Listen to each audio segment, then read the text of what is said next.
안녕하세요. 철학마루입니다. 바쁜 일상을 보내는 와중에도 가끔은 이런 생각이 들 때가 있습니다.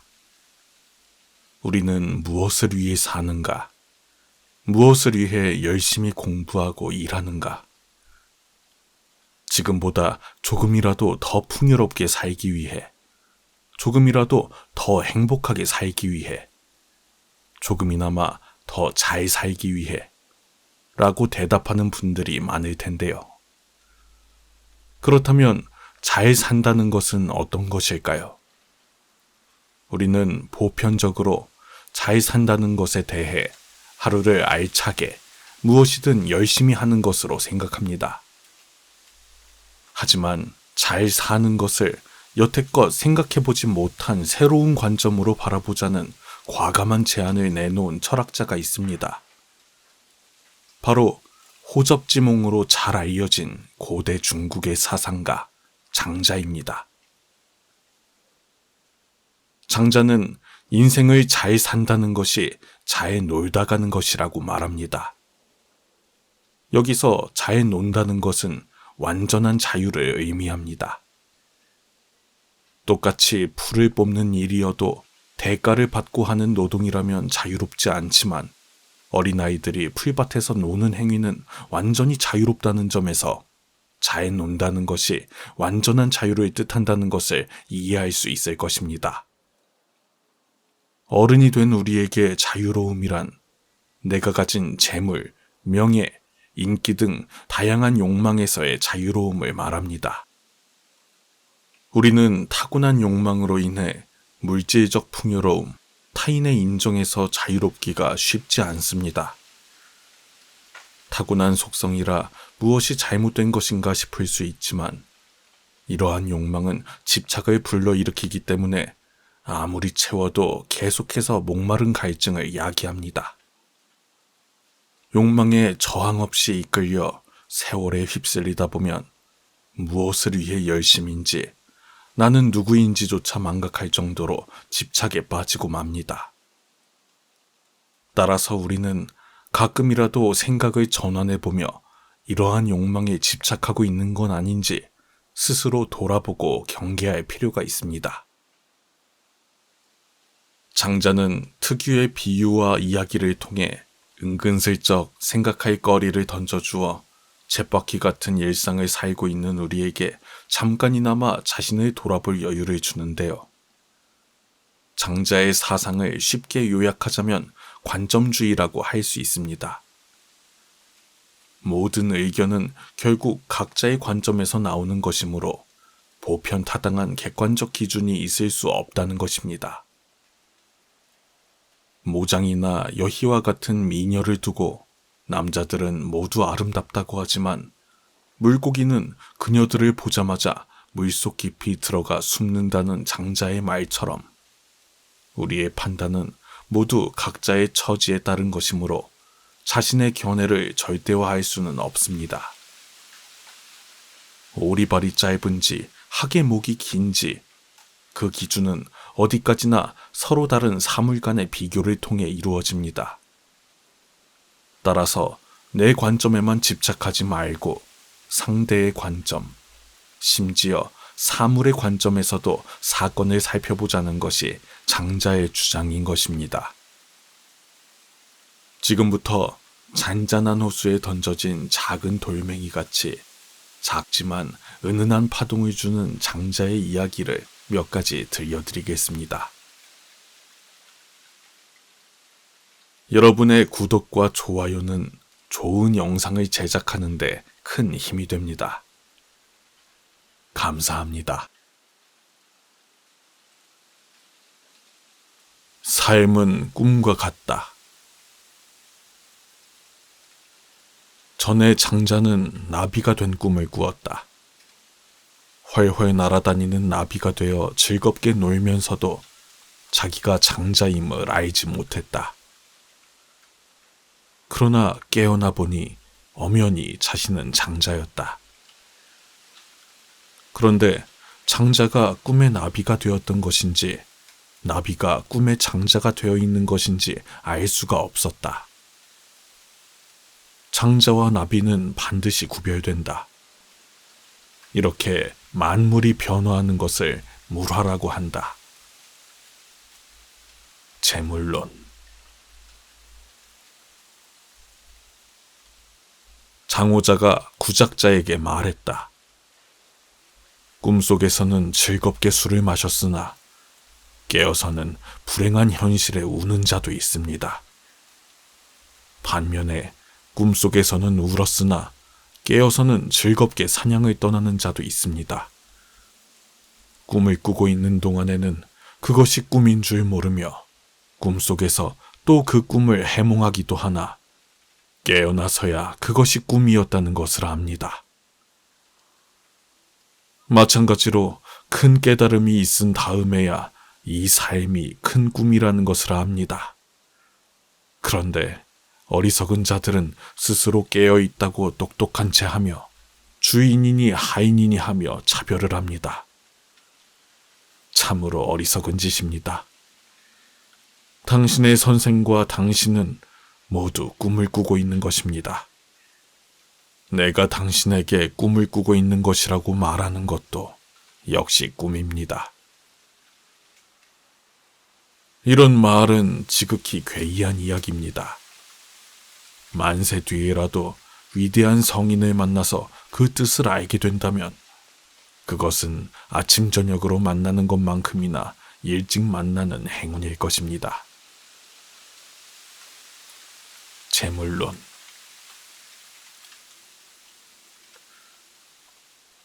재물론에 실린 두 우화를 읽어드렸습니다. 첫 번째 우화는 현실과 꿈은 구별할 수 없다는 것입니다.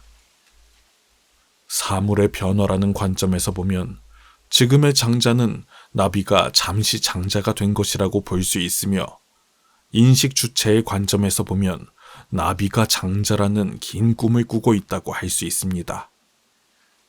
이 우화는 만물은 같다는 논리를 펴는 재물론의 끝에 결론으로 등장합니다.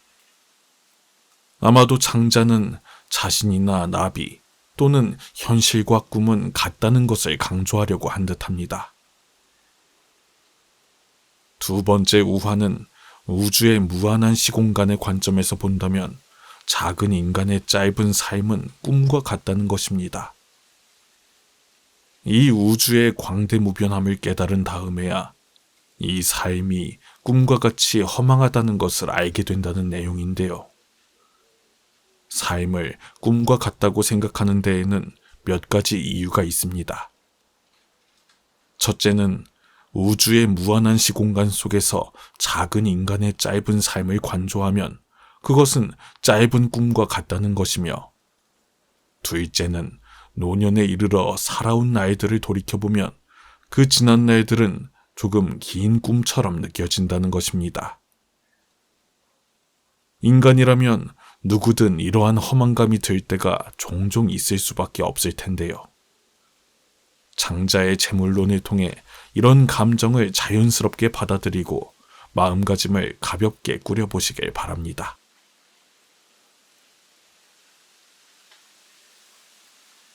생각은 좁다. 위모는 책상에 기대어 크게 탄식하고 하늘을 보고 웃으면서 공손룡에게 말했다. 당신은 우물 안의 개구리라는 말도 듣지 못했습니까? 어느 날 개구리가 동해의 자라에게 나는 즐겁습니다. 나와서는 우물의 난간 위에서 뛰어놀며 들어가서는 우물의 깨진 벽돌 위에서 쉽니다. 물속에서는 팔짱을 끼고서도 턱을 물 밖으로 내밀며 진흙 속에서는 발등까지 파묻히면서도 잘 됩니다. 장구벌레나 개나 올챙이 등을 둘러보아도 나만한 것이 없습니다. 더구나 한 우물의 물을 독차지해서 내 멋대로 노는 우물 안의 즐거움은 또한 최고입니다.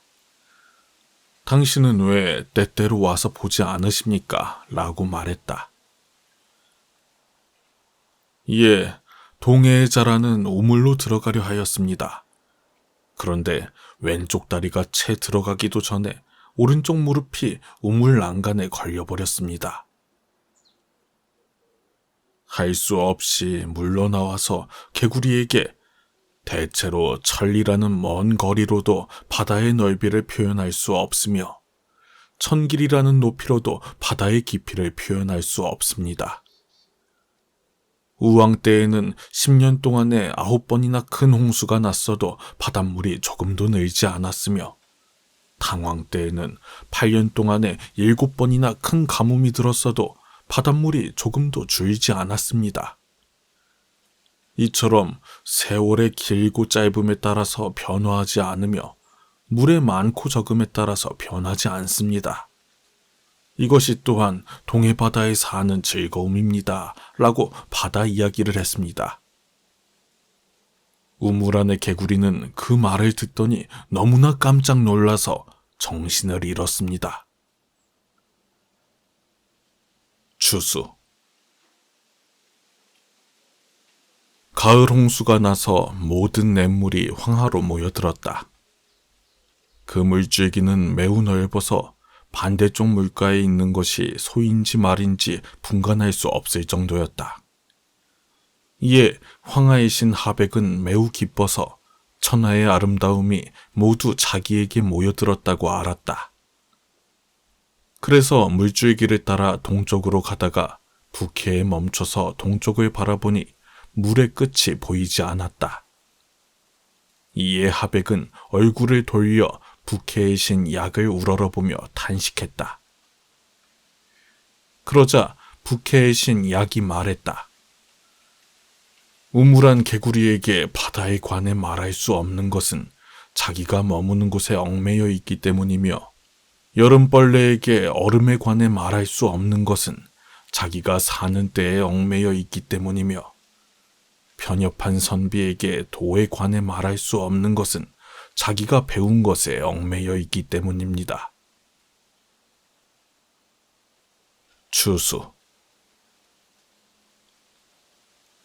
첫 번째 우화는 인간은 자신의 좁은 견문으로만 세상을 본다는 것입니다. 넓은 세상의 형편을 모르는 우물안 개구리라는 정저와 또는 정중지와의 출전이 되는 내용이죠.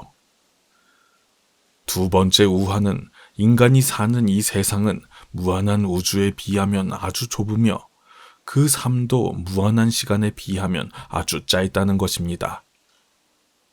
인간의 생각은 좁고 짧아서 시공간으로 무한한 도를 알 수 없다는 것인데요.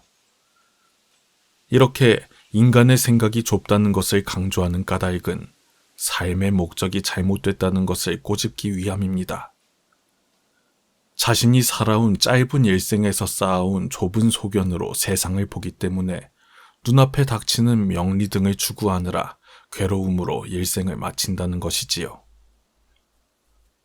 넓고 긴 안목으로 우주 속의 작은 인간을 보면 이 삶은 우주의 변화와 더불어 소요해야 한다는 것입니다.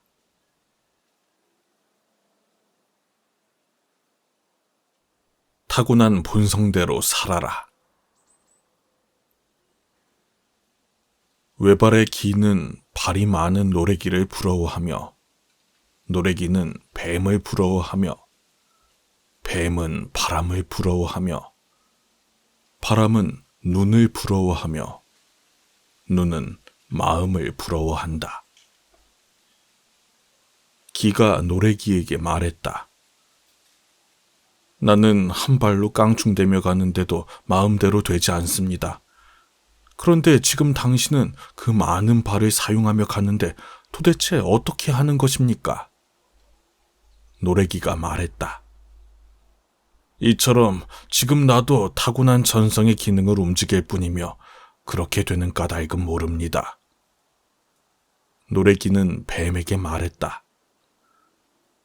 나는 많은 발을 움직여서 가지만 발이 없는 당신을 따라갈 수 없습니다. 왜 그렇습니까? 뱀이 말했다. 이것은 타고난 천성의 기능이 움직이는 것입니다. 어떻게 바꿀 수 있겠습니까? 나는 발을 쓸 필요가 없습니다. 뱀이 바람에게 말했다. 나는 내 등뼈나 갈비를 움직여서 가기는 하나 역시 발이 있는 것 같습니다. 그런데 지금 당신은 획획 북해에서 일어나 획획 남해로 가면서도 아무런 모양이 없는데 어떻게 그럴 수 있습니까? 바람이 말했다. 그렇습니다. 나는 휙휙 북해에서 일어나 남해로 갑니다. 그러나 나를 찌르는 손가락도 이기지 못하며 나를 밟는 발도 이기지 못합니다. 추수. 공자가 열양에서 폭포를 구경했다. 높이는 30길이나 되고 물보라치는 급류는 40리나 되어서 물고기나 자라까지도 헤엄칠 수 없는 곳이었다. 그런데 거기서 한 남자가 헤엄을 치는데 괴로운 일 때문에 자살하려는 것 같았다. 공자는 제자들에게 물길을 따라 내려가서 구조하라고 했다. 그런데 그 사람은 수백 보를 헤엄쳐서 가다가 물 밖으로 나오더니 머리를 풀어헤친 채 노래를 부르며 제방 아래에서 놀고 있었다. 공자는 달려가서 물었다. 나는 처음에 당신이 귀신인 줄 알았는데 자세히 보니 사람이었습니다.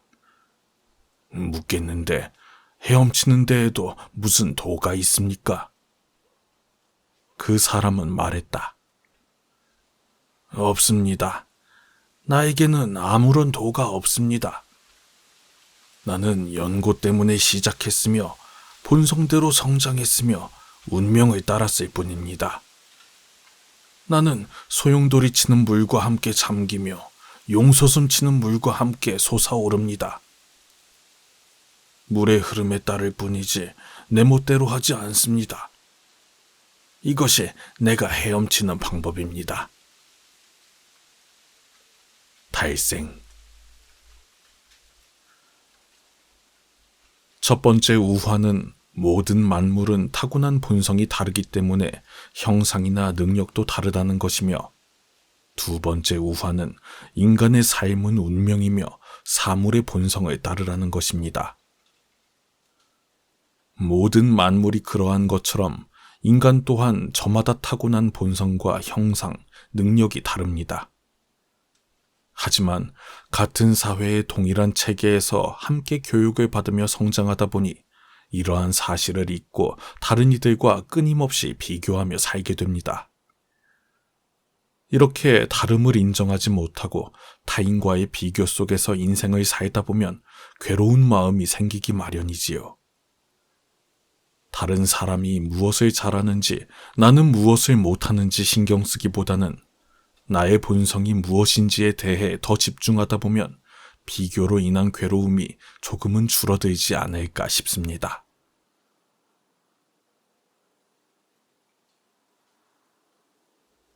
뛰어난 것은 감춰라.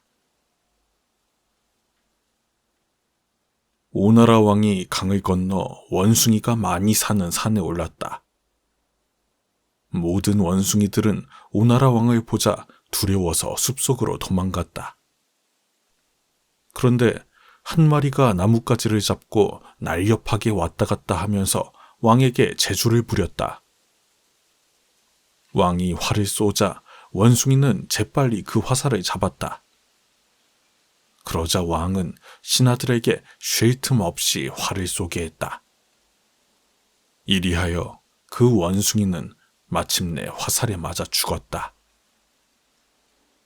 왕은 친구 안부리를 돌아보며 말했다.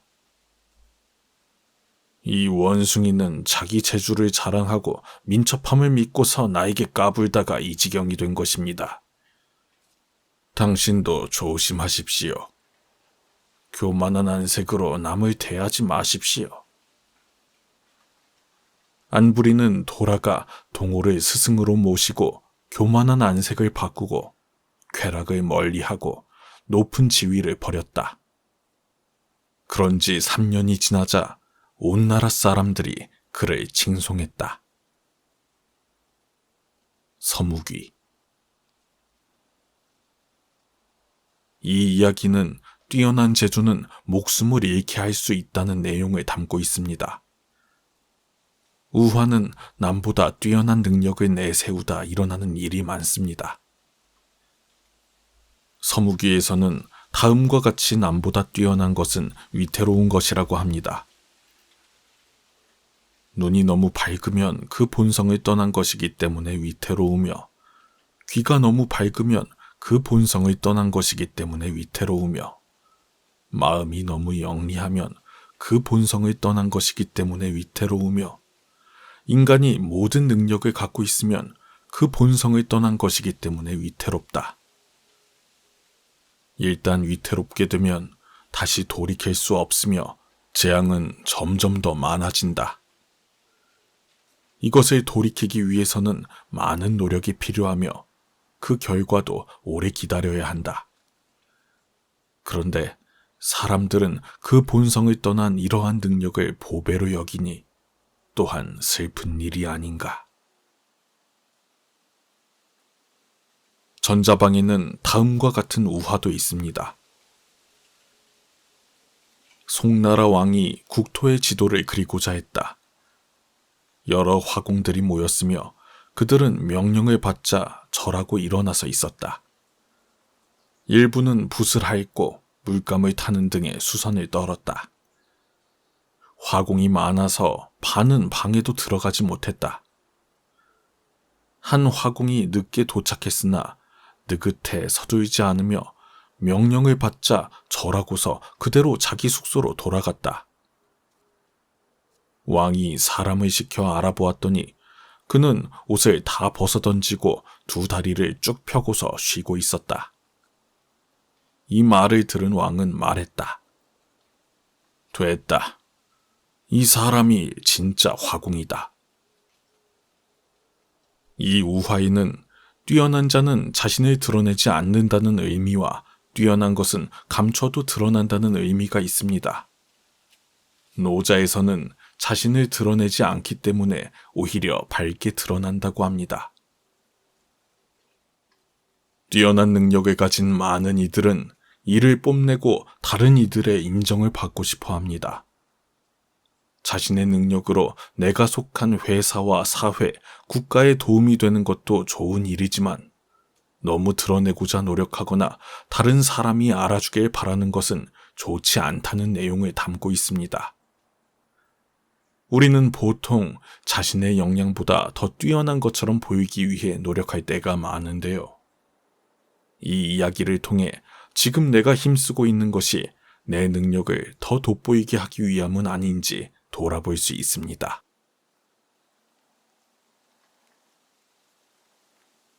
삶을 소요로 전환하여라. 북쪽 검푸른 바다에 한 물고기가 있는데 그 이름을 곤이라 한다.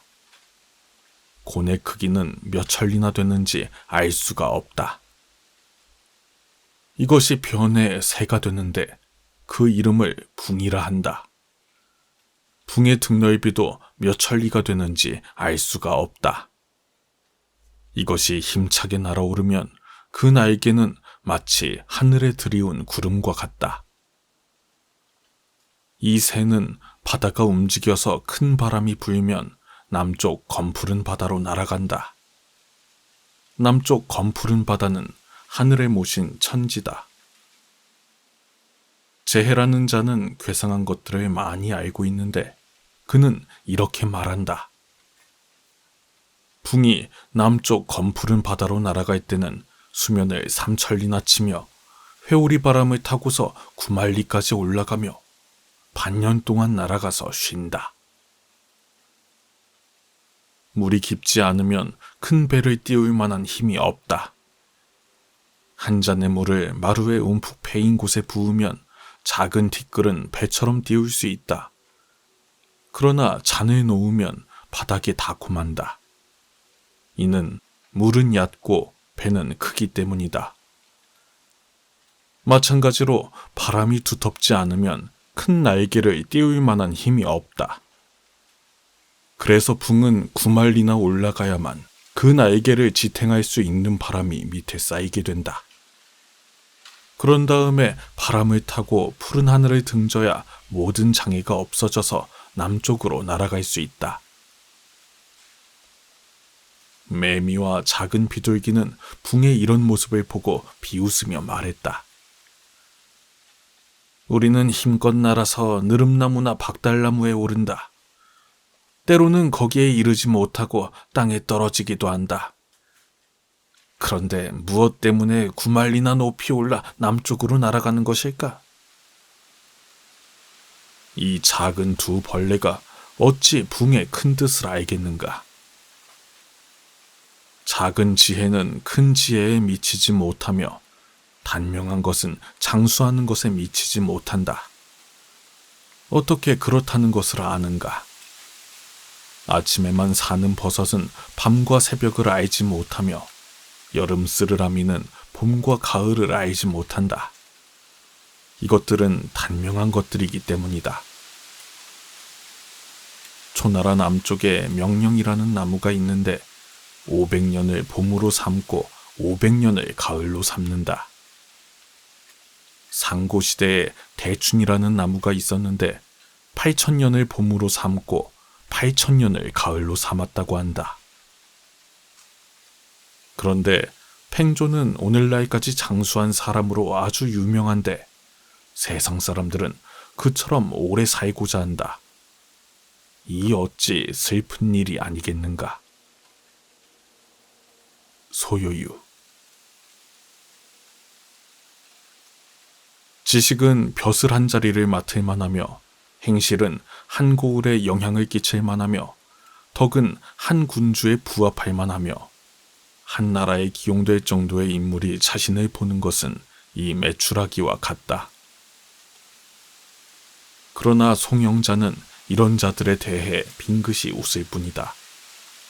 그는 온 세상이 칭찬해도 우쭐하지 않으며 온 세상이 비난해도 기죽지 않는다. 그는 자기 자신과 자기 밖의 일을 뚜렷이 구분하며 영예와 오욕의 경계를 분명히 변별한다.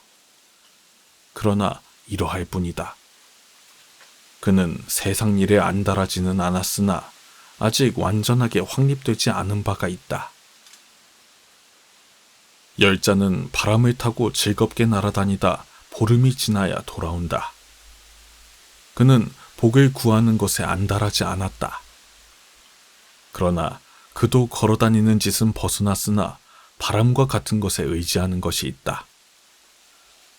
그러나 만약 천지의 전기를 타고 육기의 변화에 순응하여 무한의 세계에 논이는 자라면 무엇에 의지할 것이 있겠는가?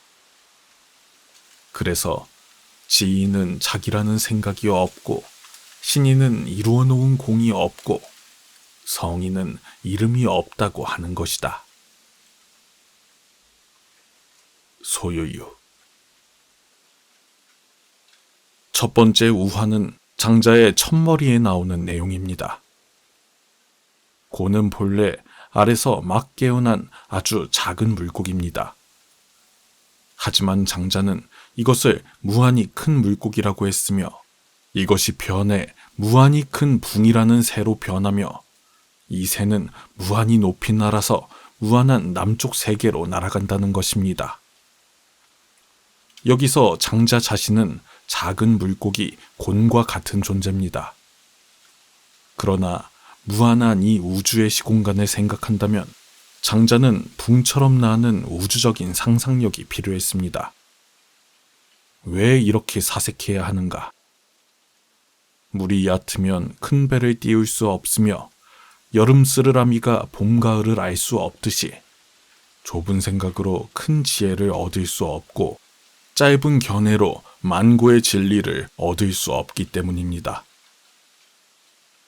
두 번째 우화는 첫 번째 우화의 답으로 이어지는 내용입니다. 장자가 추구하는 삶은 세속을 초월한 송영자나 바람을 타고 다니는 열자와 같은 삶이 아니라는 것이지요.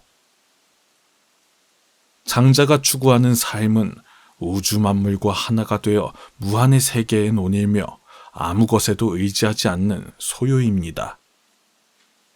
소요의 의미는 목적 없이 슬슬 돌아다니며 논다는 것입니다. 그러나 장자에서는 절대 자유의 경지를 말합니다. 장자는 이러한 소유의 삶을 최고의 이상으로 삼았으며 장자 사상은 이러한 경지에 이르기 위한 체계입니다.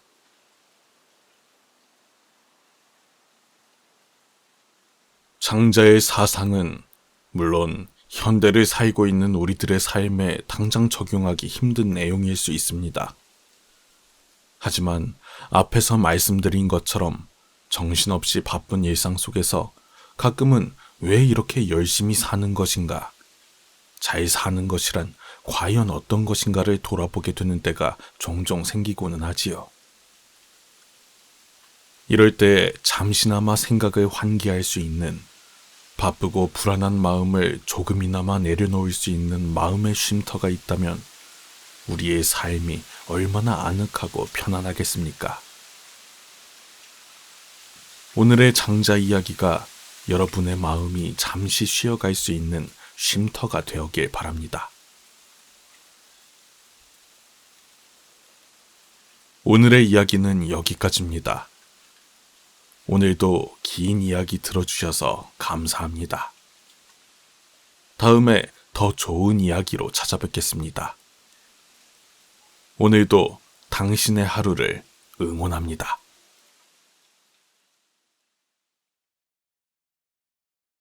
안녕하세요. 철학마루입니다.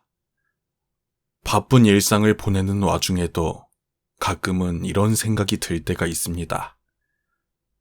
우리는 무엇을 위해 사는가? 무엇을 위해 열심히 공부하고 일하는가? 지금보다 조금이라도 더 풍요롭게 살기 위해, 조금이라도 더 행복하게 살기 위해, 조금이나마 더 잘 살기 위해 라고 대답하는 분들이 많을 텐데요. 그렇다면 잘 산다는 것은 어떤 것일까요? 우리는 보편적으로 잘 산다는 것에 대해 하루를 알차게 무엇이든 열심히 하는 것으로 생각합니다. 하지만 잘 사는 것을 여태껏 생각해보지 못한 새로운 관점으로 바라보자는 과감한 제안을 내놓은 철학자가 있습니다. 바로 호접지몽으로 잘 알려진 고대 중국의 사상가 장자입니다. 장자는 인생을 잘 산다는 것이 잘 놀다 가는 것이라고 말합니다. 여기서 잘 논다는 것은 완전한 자유를 의미합니다.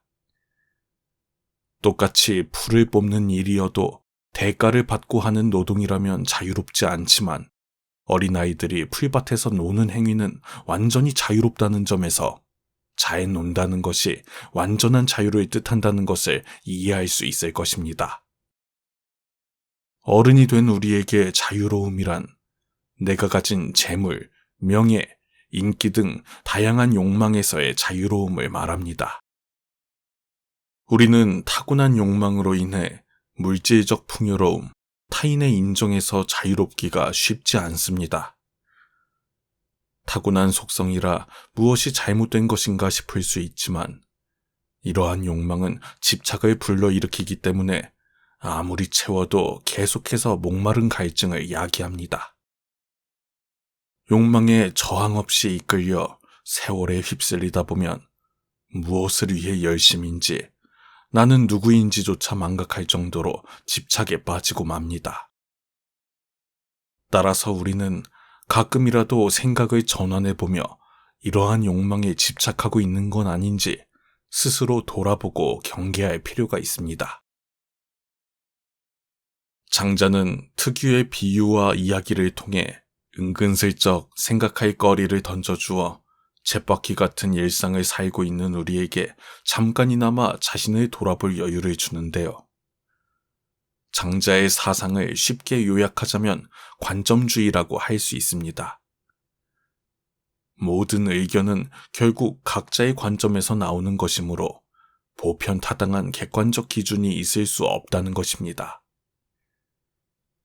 모장이나 여희와 같은 미녀를 두고 남자들은 모두 아름답다고 하지만 물고기는 그녀들을 보자마자 물속 깊이 들어가 숨는다는 장자의 말처럼 우리의 판단은 모두 각자의 처지에 따른 것이므로 자신의 견해를 절대화할 수는 없습니다.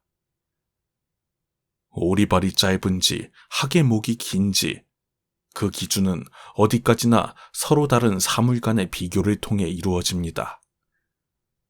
따라서 내 관점에만 집착하지 말고 상대의 관점, 심지어 사물의 관점에서도 사건을 살펴보자는 것이 장자의 주장인 것입니다. 지금부터 잔잔한 호수에 던져진 작은 돌멩이 같이 작지만 은은한 파동을 주는 장자의 이야기를 몇 가지 들려드리겠습니다. 여러분의 구독과 좋아요는 좋은 영상을 제작하는데 큰 힘이 됩니다. 감사합니다. 삶은 꿈과 같다. 전에 장자는 나비가 된 꿈을 꾸었다. 훨훨 날아다니는 나비가 되어 즐겁게 놀면서도 자기가 장자임을 알지 못했다. 그러나 깨어나 보니 엄연히 자신은 장자였다. 그런데 장자가 꿈의 나비가 되었던 것인지 나비가 꿈의 장자가 되어 있는 것인지 알 수가 없었다. 장자와 나비는 반드시 구별된다. 이렇게 만물이 변화하는 것을 물화라고 한다.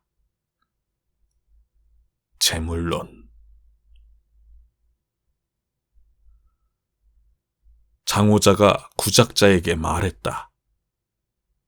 꿈속에서는 즐겁게 술을 마셨으나 깨어서는 불행한 현실에 우는 자도 있습니다.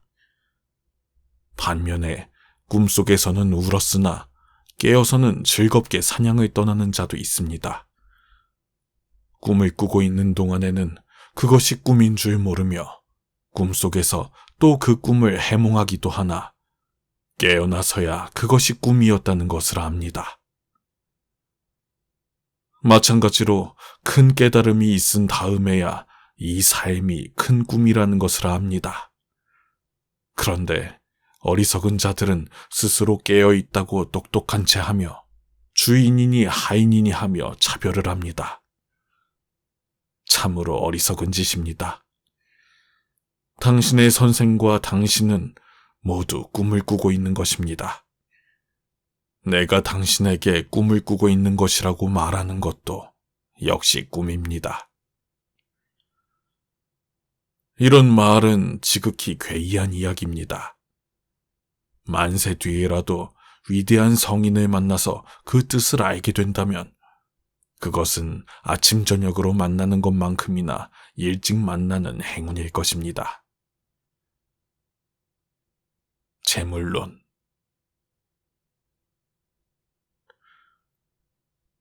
재물론에 실린 두 우화를 읽어드렸습니다.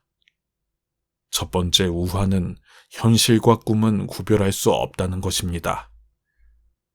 사물의 변화라는 관점에서 보면 지금의 장자는 나비가 잠시 장자가 된 것이라고 볼 수 있으며 인식 주체의 관점에서 보면 나비가 장자라는 긴 꿈을 꾸고 있다고 할 수 있습니다. 이 우화는 만물은 같다는 논리를 펴는 재물론의 끝에 결론으로 등장합니다. 아마도 장자는 자신이나 나비 또는 현실과 꿈은 같다는 것을 강조하려고 한 듯합니다. 두 번째 우화는 우주의 무한한 시공간의 관점에서 본다면 작은 인간의 짧은 삶은 꿈과 같다는 것입니다. 이 우주의 광대무변함을 깨달은 다음에야 이 삶이 꿈과 같이 허망하다는 것을 알게 된다는 내용인데요. 삶을 꿈과 같다고 생각하는 데에는 몇 가지 이유가 있습니다. 첫째는 우주의 무한한 시공간 속에서 작은 인간의 짧은 삶을 관조하면 그것은 짧은 꿈과 같다는 것이며, 둘째는 노년에 이르러 살아온 날들을 돌이켜보면 그 지난 날들은 조금 긴 꿈처럼 느껴진다는 것입니다. 인간이라면 누구든 이러한 허망감이 들 때가 종종 있을 수밖에 없을 텐데요.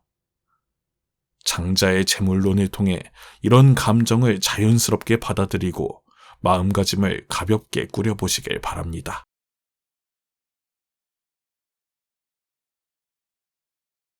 생각은 좁다.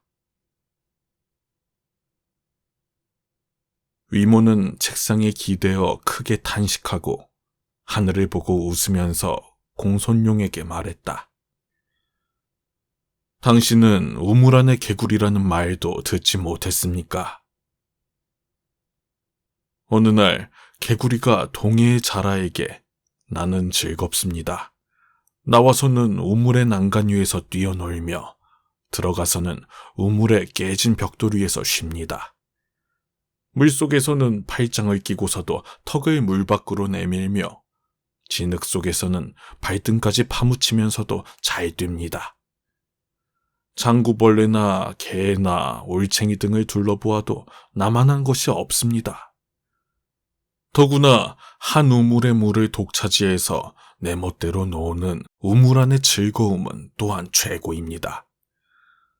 당신은 왜 때때로 와서 보지 않으십니까? 라고 말했다. 예, 동해에 자라는 우물로 들어가려 하였습니다. 그런데 왼쪽 다리가 채 들어가기도 전에 오른쪽 무릎이 우물 난간에 걸려버렸습니다. 할 수 없이 물러나와서 개구리에게 대체로 천리라는 먼 거리로도 바다의 넓이를 표현할 수 없으며 천길이라는 높이로도 바다의 깊이를 표현할 수 없습니다. 우왕 때에는 10년 동안에 9번이나 큰 홍수가 났어도 바닷물이 조금도 늘지 않았으며 탕왕 때에는 8년 동안에 7번이나 큰 가뭄이 들었어도 바닷물이 조금도 줄지 않았습니다. 이처럼 세월의 길고 짧음에 따라서 변화하지 않으며 물의 많고 적음에 따라서 변하지 않습니다. 이것이 또한 동해 바다에 사는 즐거움입니다. 라고 바다 이야기를 했습니다. 우물 안의 개구리는 그 말을 듣더니 너무나 깜짝 놀라서 정신을 잃었습니다. 추수. 가을 홍수가 나서 모든 냇물이 황하로 모여들었다. 그 물줄기는 매우 넓어서 반대쪽 물가에 있는 것이 소인지 말인지 분간할 수 없을 정도였다. 이에 황하의 신 하백은 매우 기뻐서 천하의 아름다움이 모두 자기에게 모여들었다고 알았다. 그래서 물줄기를 따라 동쪽으로 가다가 북해에 멈춰서 동쪽을 바라보니 물의 끝이 보이지 않았다. 이에 하백은 얼굴을 돌려 북해의 신 약을 우러러보며 탄식했다. 그러자 북해의 신 약이 말했다. 우물안 개구리에게 바다에 관해 말할 수 없는 것은 자기가 머무는 곳에 얽매여 있기 때문이며 여름벌레에게 얼음에 관해 말할 수 없는 것은 자기가 사는 때에 얽매여 있기 때문이며 편협한 선비에게 도에 관해 말할 수 없는 것은 자기가 배운 것에 얽매여 있기 때문입니다. 추수. 첫 번째 우화는 인간은 자신의 좁은 견문으로만 세상을 본다는 것입니다. 넓은 세상의 형편을 모르는 우물안 개구리라는 정저와 또는 정중지와의 출전이 되는 내용이죠. 두 번째 우화는 인간이 사는 이 세상은 무한한 우주에 비하면 아주 좁으며 그 삶도 무한한 시간에 비하면 아주 짧다는 것입니다. 인간의 생각은 좁고 짧아서 시공간으로 무한한 도를 알 수 없다는 것인데요. 이렇게 인간의 생각이 좁다는 것을 강조하는 까닭은 삶의 목적이 잘못됐다는 것을 꼬집기 위함입니다. 자신이 살아온 짧은 일생에서 쌓아온 좁은 소견으로 세상을 보기 때문에 눈앞에 닥치는 명리 등을 추구하느라 괴로움으로 일생을 마친다는 것이지요. 넓고 긴 안목으로 우주 속의 작은 인간을 보면 이 삶은 우주의 변화와 더불어 소요해야 한다는 것입니다.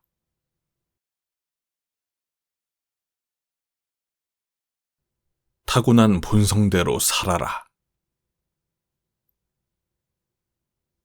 외발의 기는 발이 많은 노래기를 부러워하며, 노래기는 뱀을 부러워하며, 뱀은 바람을 부러워하며, 바람은 눈을 부러워하며, 눈은 마음을 부러워한다. 기가 노래기에게 말했다. 나는 한 발로 깡충대며 가는데도 마음대로 되지 않습니다. 그런데 지금 당신은 그 많은 발을 사용하며 가는데 도대체 어떻게 하는 것입니까? 노래기가 말했다. 이처럼 지금 나도 타고난 전성의 기능을 움직일 뿐이며 그렇게 되는 까닭은 모릅니다. 노래기는 뱀에게 말했다. 나는 많은 발을 움직여서 가지만 발이 없는 당신을 따라갈 수 없습니다. 왜 그렇습니까? 뱀이 말했다. 이것은 타고난 전성의 기능이 움직이는 것입니다. 어떻게 바꿀 수 있겠습니까? 나는 발을 쓸 필요가 없습니다. 뱀이 바람에게 말했다. 나는 내 등뼈나 갈비를 움직여서 가기는 하나 역시 발이 있는 것 같습니다. 그런데 지금 당신은 획획 북해에서 일어나 획획 남해로 가면서도 아무런 모양이 없는데 어떻게 그럴 수 있습니까? 바람이 말했다. 그렇습니다. 나는 휙휙 북해에서 일어나 남해로 갑니다. 그러나 나를 찌르는 손가락도 이기지 못하며 나를 밟는 발도 이기지 못합니다. 추수. 공자가 열양에서 폭포를 구경했다. 높이는 30길이나 되고 물보라치는 급류는 40리나 되어서 물고기나 자라까지도 헤엄칠 수 없는 곳이었다. 그런데 거기서 한 남자가 헤엄을 치는데 괴로운 일 때문에 자살하려는 것 같았다. 공자는 제자들에게 물길을 따라 내려가서 구조하라고 했다. 그런데 그 사람은 수백 보를 헤엄쳐서 가다가 물 밖으로 나오더니 머리를 풀어헤친 채 노래를 부르며 제방 아래에서 놀고 있었다. 공자는 달려가서 물었다. 나는 처음에 당신이 귀신인 줄 알았는데 자세히 보니 사람이었습니다. 묻겠는데 헤엄치는 데에도 무슨 도가 있습니까? 그 사람은 말했다. 없습니다. 나에게는 아무런 도가 없습니다. 나는 연고 때문에 시작했으며 본성대로 성장했으며 운명을 따랐을 뿐입니다. 나는 소용돌이 치는 물과 함께 잠기며 용솟음 치는 물과 함께 솟아오릅니다. 물의 흐름에 따를 뿐이지 내 멋대로 하지 않습니다. 이것이 내가 헤엄치는 방법입니다. 탈생. 첫 번째 우화는 모든 만물은 타고난 본성이 다르기 때문에 형상이나 능력도 다르다는 것이며, 두 번째 우화는 인간의 삶은 운명이며 사물의 본성을 따르라는 것입니다. 모든 만물이 그러한 것처럼 인간 또한 저마다 타고난 본성과 형상, 능력이 다릅니다. 하지만 같은 사회의 동일한 체계에서 함께 교육을 받으며 성장하다 보니 이러한 사실을 잊고 다른 이들과 끊임없이 비교하며 살게 됩니다. 이렇게 다름을 인정하지 못하고 타인과의 비교 속에서 인생을 살다 보면 괴로운 마음이 생기기 마련이지요. 다른 사람이 무엇을 잘하는지 나는 무엇을 못하는지 신경 쓰기보다는 나의 본성이 무엇인지에 대해 더 집중하다 보면 비교로 인한 괴로움이 조금은 줄어들지 않을까 싶습니다.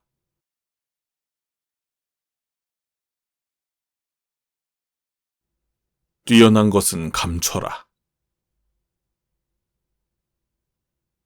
오나라 왕이 강을 건너 원숭이가 많이 사는 산에 올랐다.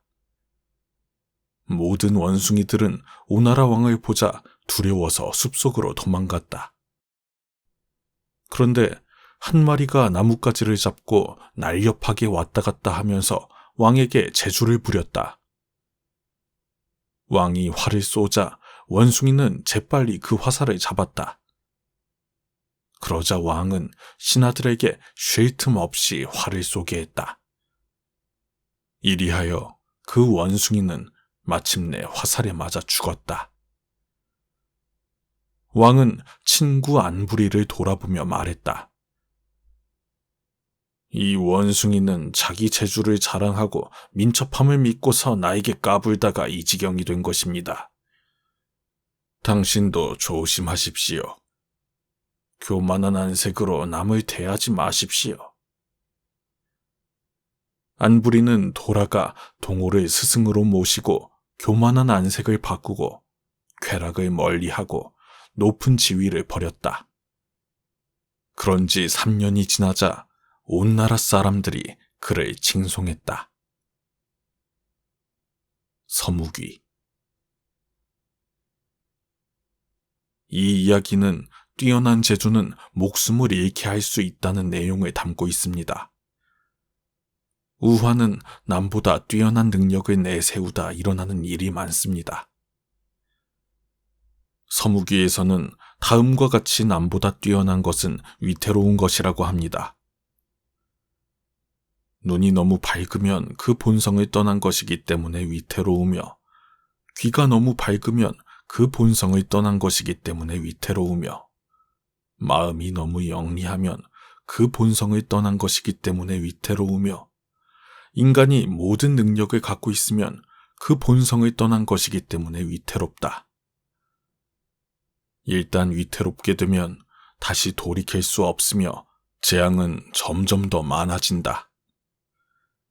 이것을 돌이키기 위해서는 많은 노력이 필요하며 그 결과도 오래 기다려야 한다.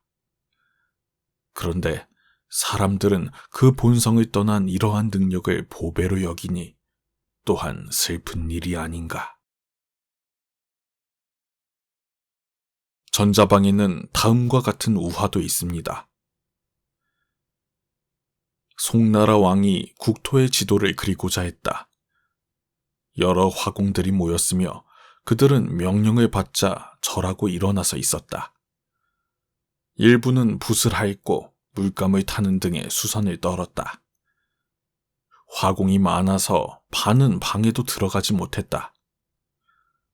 한 화공이 늦게 도착했으나 느긋해 서둘지 않으며 명령을 받자 절하고서 그대로 자기 숙소로 돌아갔다.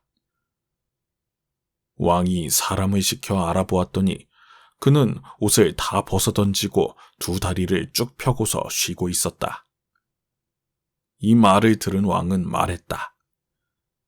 됐다. 이 사람이 진짜 화공이다. 이 우화에는 뛰어난 자는 자신을 드러내지 않는다는 의미와 뛰어난 것은 감춰도 드러난다는 의미가 있습니다. 노자에서는 자신을 드러내지 않기 때문에 오히려 밝게 드러난다고 합니다. 뛰어난 능력을 가진 많은 이들은 이를 뽐내고 다른 이들의 인정을 받고 싶어 합니다. 자신의 능력으로 내가 속한 회사와 사회, 국가에 도움이 되는 것도 좋은 일이지만 너무 드러내고자 노력하거나 다른 사람이 알아주길 바라는 것은 좋지 않다는 내용을 담고 있습니다. 우리는 보통 자신의 역량보다 더 뛰어난 것처럼 보이기 위해 노력할 때가 많은데요. 이 이야기를 통해 지금 내가 힘쓰고 있는 것이 내 능력을 더 돋보이게 하기 위함은 아닌지 돌아볼 수 있습니다.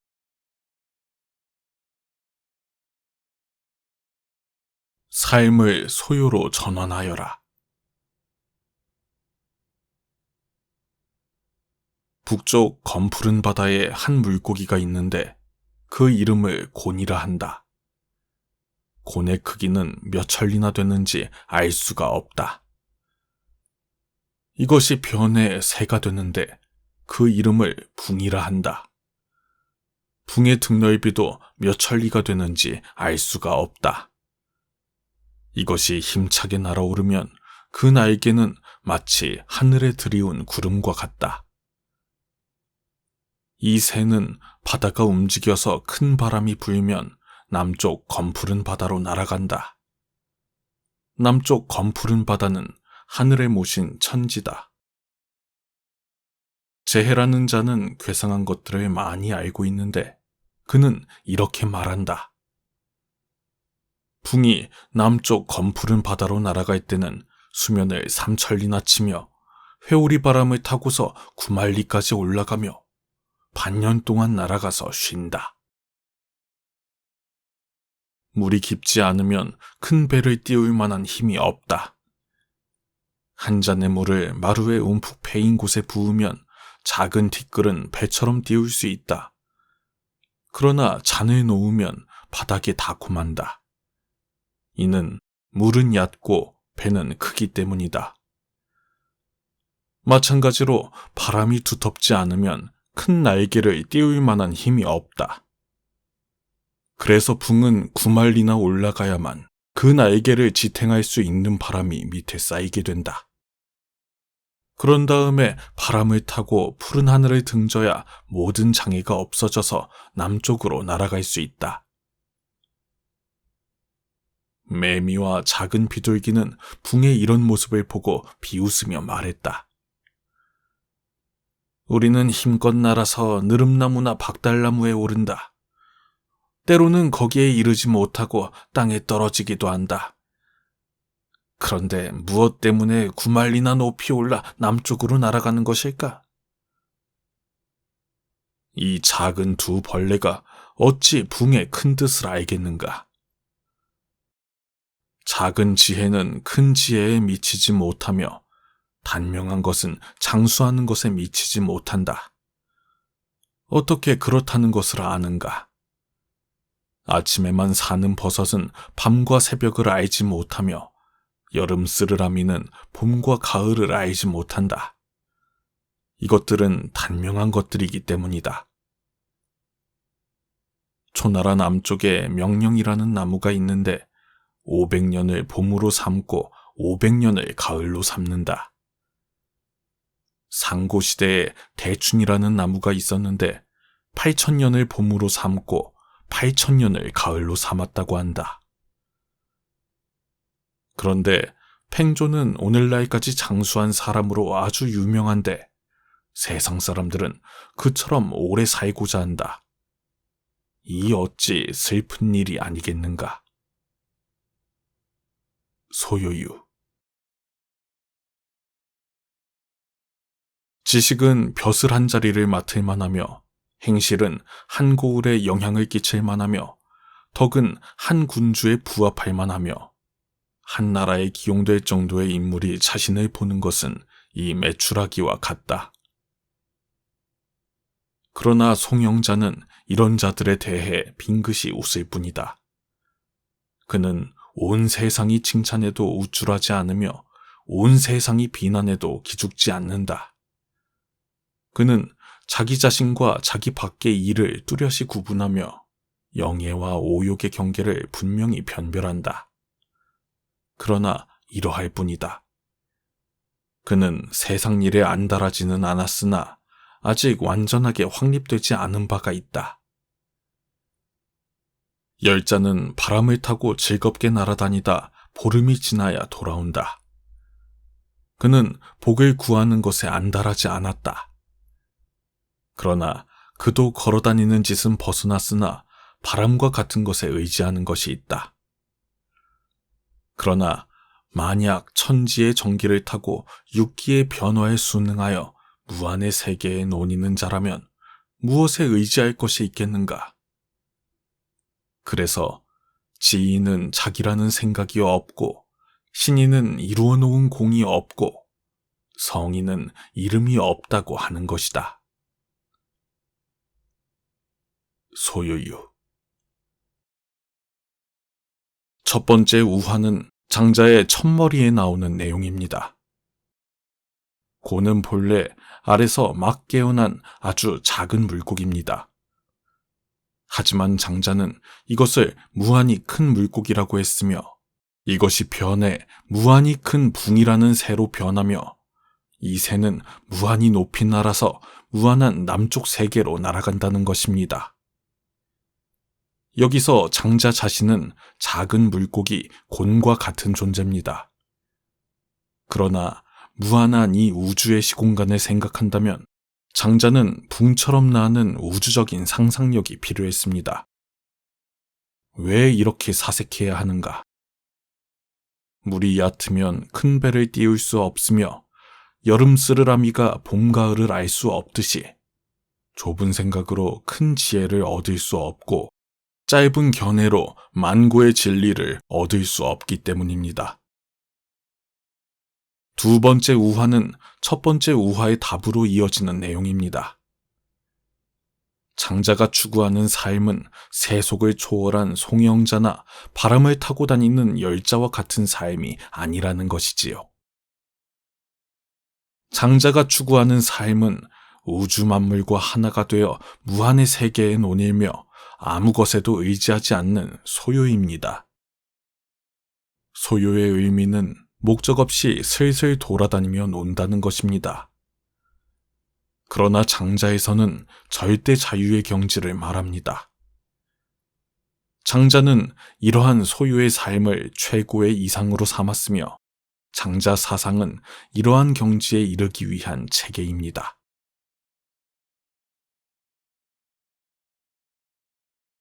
장자의 사상은 물론 현대를 살고 있는 우리들의 삶에 당장 적용하기 힘든 내용일 수 있습니다. 하지만 앞에서 말씀드린 것처럼 정신없이 바쁜 일상 속에서 가끔은 왜 이렇게 열심히 사는 것인가, 잘 사는 것이란 과연 어떤 것인가를 돌아보게 되는 때가 종종 생기고는 하지요. 이럴 때 잠시나마 생각을 환기할 수 있는, 바쁘고 불안한 마음을 조금이나마 내려놓을 수 있는 마음의 쉼터가 있다면 우리의 삶이 얼마나 아늑하고 편안하겠습니까? 오늘의 장자 이야기가 여러분의 마음이 잠시 쉬어갈 수 있는 쉼터가 되었길 바랍니다. 오늘의 이야기는 여기까지입니다. 오늘도 긴 이야기 들어주셔서 감사합니다. 다음에 더 좋은 이야기로 찾아뵙겠습니다. 오늘도 당신의 하루를 응원합니다.